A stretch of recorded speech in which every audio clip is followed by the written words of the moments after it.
경기 침체로부터 벗어나는 방법은 아주 간단합니다. 기업들이 많아지면 경기 침체는 극복이 됩니다. 기업이 물품을 생산하려면 3요소가 필요합니다. 노동, 토지, 자본이 필요합니다. 노동, 토지, 자본을 통해서 부가가치가 형성이 되면 부가가치는 피고용자 보수 영업잉여, 생산 및 수입세로 구분이 됩니다. 임금이 피고용자 보수이며 지대, 이자, 이윤배당금이 영업잉여입니다. 경기가 좋아진다는 것을 구체적으로 말하면 임금, 이자, 이윤 등이 늘어난다는 의미입니다. 경제가 좋아지려면 박리담회가 많아지면 됩니다. 평균 가격보다 낮게 가격을 설정하면 매출액은 늘어날 것입니다. 가격을 낮추려면 임금, 임대료, 이자가 낮아야 합니다.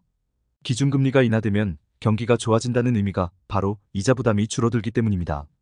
부동산업은 부가가치를 거의 형성하지 못합니다. 공인중개사를 예로 들어보죠. 공인중개사의 매출액은 중개료입니다. 100억 건물을 매매했다고 해서 매출액이 100억이 아닙니다. 100억 건물을 매매하고 중개료로 1억을 받으면 1억이 매출액이 됩니다. 부동산 거래는 부가가치에 포함이 되지 않죠. 부동산 가격은 대출 규모로 결정이 됩니다. 대출을 늘리면 부동산 가격은 상승합니다. 경기가 호황이 되려면 대만처럼 인건비를 줄여야 하고 부동산업 대출을 줄여서 부동산 가격을 하락시켜야 하고 기준금리를 인하해서 이자 부담을 줄여야 합니다. 우리나라에서 대표적으로 노동조합과 관련된 영화는 파업전야입니다. 1990년도 영화입니다. 1980년대 우리나라 노동환경은 열악했습니다. 공장에서 사고로 손가락이 잘려도 제대로 보상을 받지 못하는 경우도 많았고 임금도 적게 받는 경우가 많았습니다. 1980년대 우리나라 경제성장률은 기본 10% 이상이었습니다. 매년 높은 경제성장률과 고물가에도 임금 인상률은 이를 따라가지 못했습니다. 1980년대 최저임금은 500원도 되지 않았습니다. 1988년 이후 물가 상승률은 332%입니다. 최저임금은 20배 이상 올랐지만 물가는 3.32배만 올랐습니다. 이것은 우리나라 기업들이 악질이었다는 것을 말해주고 있습니다. 기업이 부가가치를 형성하면 그에 대응해서 노동자에게 임금을 지급해야 합니다. 1980년대에는 대출금리는 높았지만 임대료가 저렴했고 임금이 저렴했습니다. 1980년대까지 기업 성장분을 오너가 가지고 가면서 노동자들은 투쟁을 할 수밖에 없는 상황이었습니다. 현재는 일본보다 임금이 더 높습니다. 임금이 높다는 의미는 기업들이 영업을 하기 어렵다는 의미입니다. 대만의 임금은 우리나라 절반 수준입니다. 부동산 가격도 소득이 적기 때문에 낮을 수밖에 없죠. 대만의 경우 부가가치를 기업이 대부분 가지고 갑니다. 대만인들이 주식 투자를 꼭 해야 하는 이유입니다. 대만의 80% 이상이 주식 투자를 합니다. 우리나라 지도자들이 초등학교 사회교과서만 제대로 이해하고 있어도 지금처럼 정치를 하지 않습니다. 초등학생 수준도 되지 않는 사람들이 나라를 운영하면서 나라는 엉망이 됩니다. 복잡한 경제이론이 중요한 것은 아닙니다. 대표적으로 1987년 노벨경제학상을 받은 경제이론이 솔로우 모형입니다. 노동자본을 통한 경제성장에 대한 이론입니다.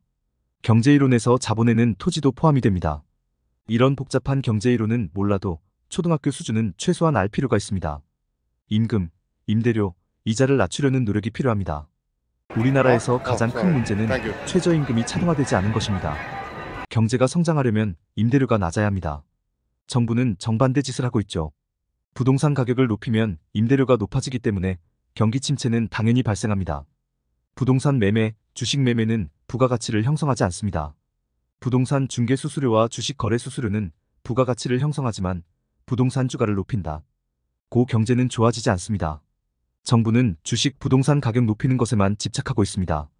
당연히 경제는 침체가 됩니다. 임금, 임대료, 이자를 낮추려는 노력을 해야 하는데 이것을 하지 않고 있습니다. 우리나라 내수가 수출 대비 죽어가는 이유입니다. 최근 1인 자영업자들의 개인회생 파산이 늘어나고 있다는 것은 인건비보다 임대료가 우리나라를 망치는 주범이라는 것입니다.